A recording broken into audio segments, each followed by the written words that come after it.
Good morning, all of you. So, today we will start with our third topic, that is amines and diazonium salt. Amines and diazonium salt. So, amines are the compounds which contains the general formula, that is RNH2.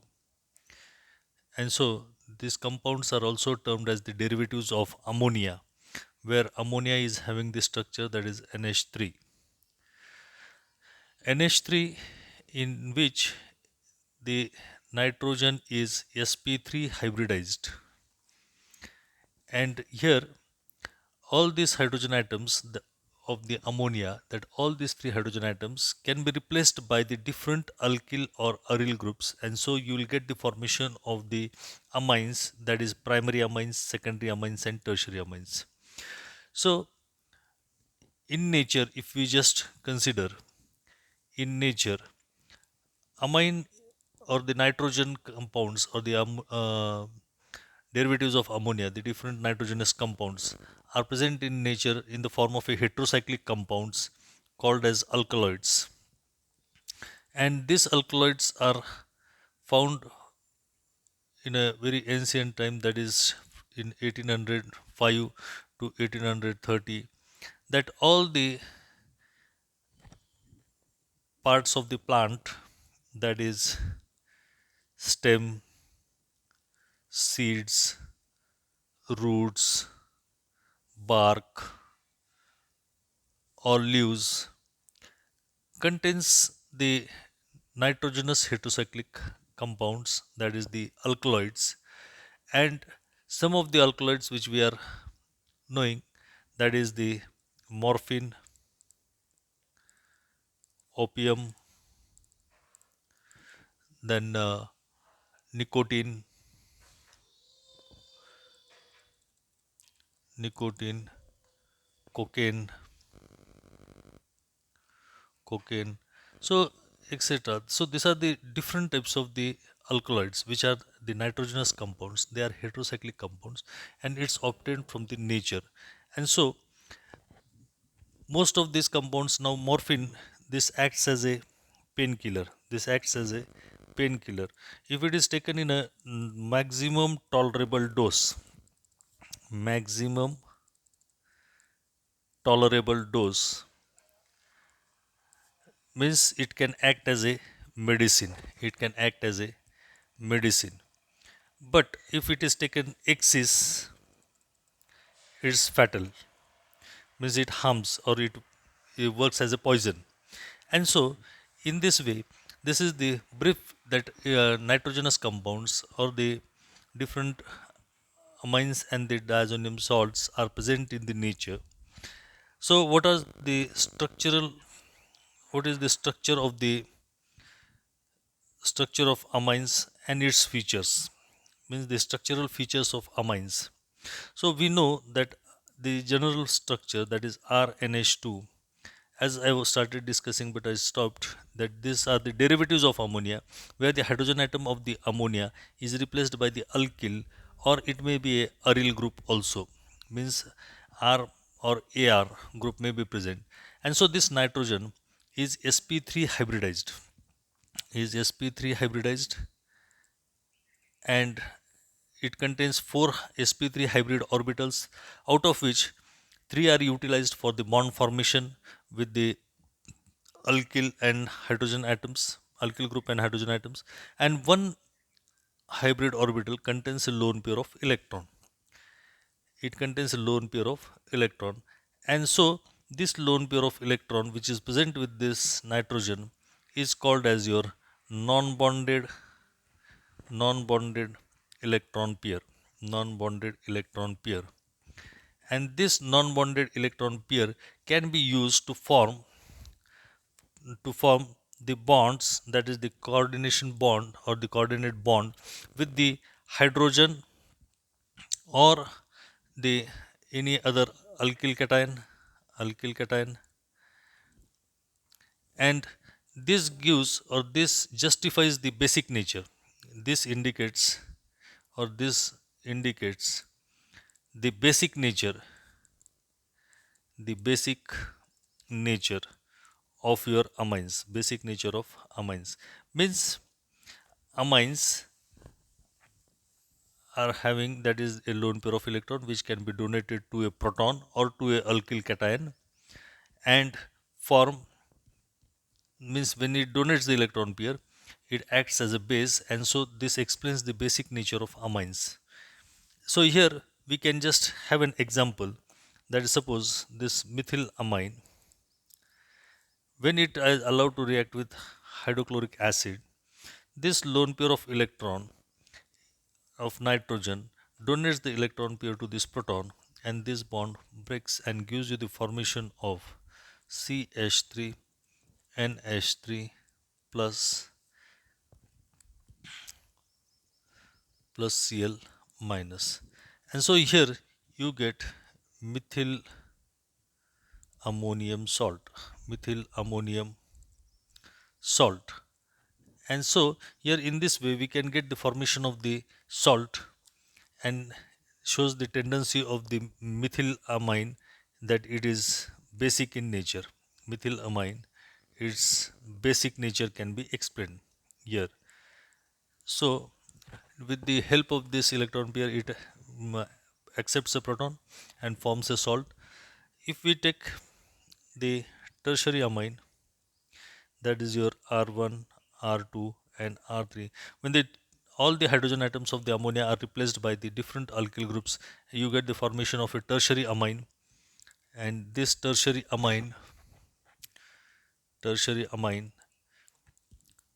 reacts with the R4Cl, that is alkyl halide. It reacts with another alkyl halide,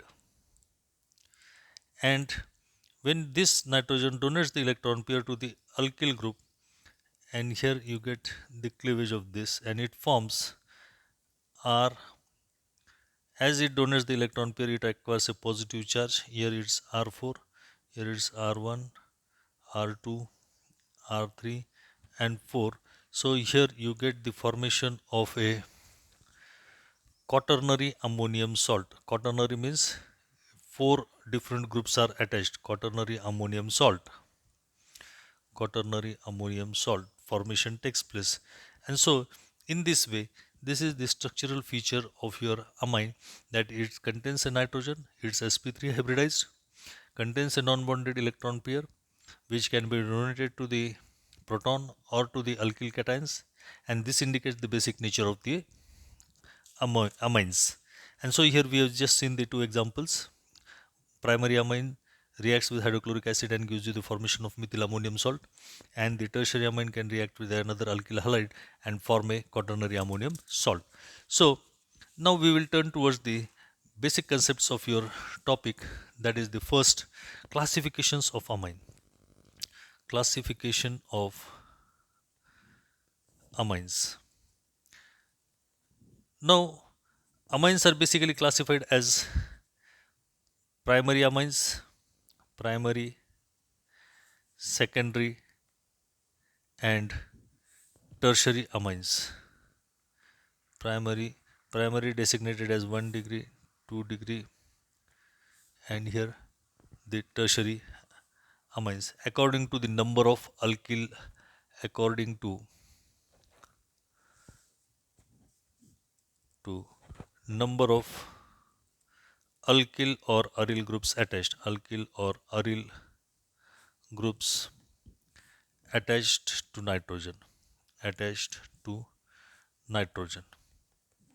Means depending upon this, they are represented as RNH2, means when only one alkyl group is attached, it is called as your primary amine.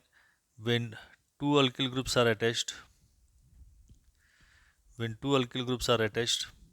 it is termed as your secondary amine. And when three alkyl groups are attached, it is termed as your tertiary. Means this is your primary amine, this is your secondary amine, and this is your tertiary amine. So these are the different types of amines, and the classification is given here. So we can have an example. Suppose the methylamine we have seen, it's a primary amine, methylamine, then dimethylamine, dimethylamine. These are the common names. Depending means we are just giving the names of the compounds. The amine is the name of the alkyl group is written at first, and then the suffix amine is added. Then the trimethylamine, trimethylamine, trimethylamine.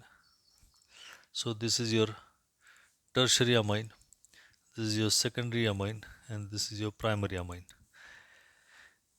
So we can have the different examples. Suppose here NH2 CH2 CH2 NH2 means here ethylene diamine, ethylene diamine means two amino groups are attached, so it's called as your diamine. When the amino group is attached to the aromatic ring, or the aromatic ring is attached to the amino group, it is the common name is your aniline, or otherwise we can say benzenamine. Then if the here in this way we can say that is N-methyl, N-methyl aniline, N-methyl aniline. So here the two alkyl and aryl means in all two groups are attached to the amino group. So here it is secondary amine. Here only one is attached, so it's a primary amine. And here this is the diamine. Then we want to see or study the nomenclature of amines. Nomenclature of amines. How to give the names. So as our common method means there are two methods to give the name, that is the common naming method, common naming system, and the IUPAC system. Now whenever we are writing the common names of the amines, the alkyl group which is attached to the nitrogen, the name of the alkyl group is written first and the suffix amine is added to the word of the alkyl group, means the suffix amine is added to the name of alkyl group, name of alkyl group, alkyl or aryl group. So here as we have written the name of these compounds means the alkyl group attached to this amino group is your methyl, so we will write the name methyl first and then will suffix means which is written after the name of the alkyl group, it is methylamine. So in this way we can write the names of the compounds. So here CH3 CH2 NH2, so here this will become the ethyl group is attached, so it will be ethylamine, ethylamine. Then in this way we can write all the different types of the names, that is the isopropylamine, tertiary butylamine. So here CH3CH CH3, so this is the isopropyl group, and if the NH2 is attached here, so it is your isopropyl amine. When the two different types of alkyl groups are attached, then here we can write it as dimethylamine, means two methyl groups are attached, so it is your dimethylamine, dimethyl, diethyl, or if the three methyl groups are attached, if the three methyl groups are attached, we can say it as trimethylamine, trimethylamine, trimethylamine. So in this way the nomenclature containing more than one groups, or if three groups are attached, then if the different types of groups are attached, suppose here methyl group and the ethyl group is attached, then we will follow our routine, that is the alphabetical order, methyl and ethyl, so E comes before M, and so the name of this compound will become ethyl methyl, ethyl methyl amine. If the CH3CH2 and here another group which is attached, suppose this is your propyl group, that is CH3CH2CH2, so then it will MNOP. So ethyl propyl amine, ethyl propyl amine. So in this way, the names of the different types of the derivatives of the amines can be given by using the common nomenclature system. But always the common nomenclature system does not help us, and so we are always using the IUPAC nomenclature system, IUPAC naming system, that is the International Union of Pure and Applied Chemistry. So the names given by this method are totally uniform throughout the world. And so, according to the IUPAC nomenclature system, the amines are amines are considered as derivatives of alkane, derivatives of alkanes. So we has to select, means that is the hydrogen atom of the amino group is replaced by the different alkyl or aryl groups, and so we has to first of all select a straight longest chain of a carbon atom. Select straight longest possible chain containing containing amino group, containing amino group. And so here, when once we consider the straight longest chain containing the amino group, then in the second way, number the alkyl group, number the alkyl carbons in such a way that in such a way that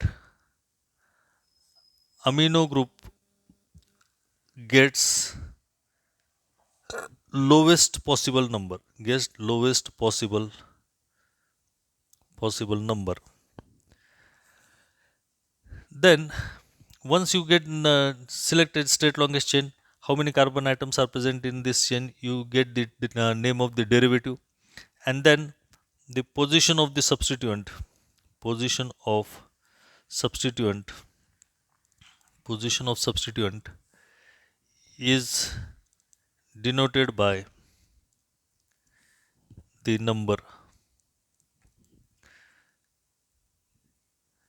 and the names of the alkyl or the names of substituent alkyl or aryl are written, are mentioned in alphabetical order, in alphabetical order. So here we will just have an example that CH3, CH2, CH2, CHNH2, CH3. So here this is the primary amine, sorry, secondary, it's a primary amine. Only one alkyl group is attached. Select a straight longest chain of alkyl group. So here 1, 2, 3, 4, 5. There is a chain of 5 carbon atoms. So it is the derivative of pentane.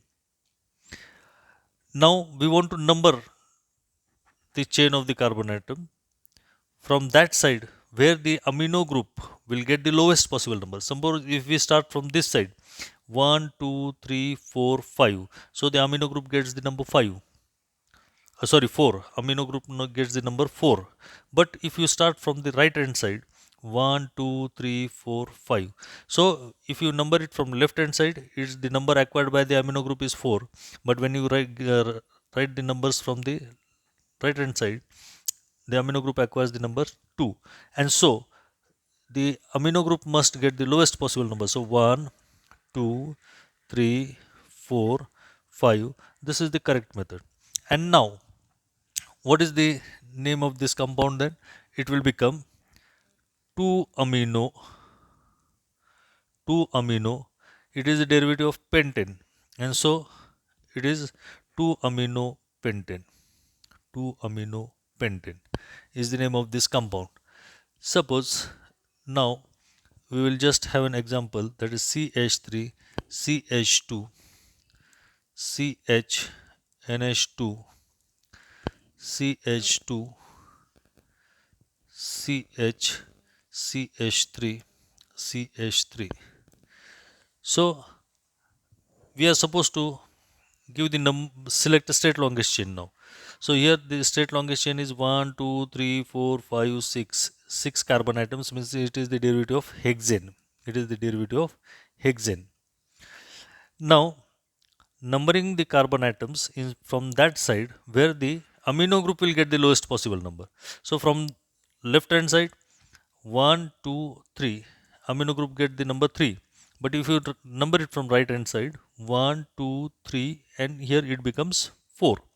And so you are supposed to give the numbering from left hand side and not from the right hand side. And so 1, 2, 3, 4, 5, and 6. Now the name will become, that is your 5 methyl 5 methyl 3 amino 3 amino hexane. 5 methyl 3 amino hexane.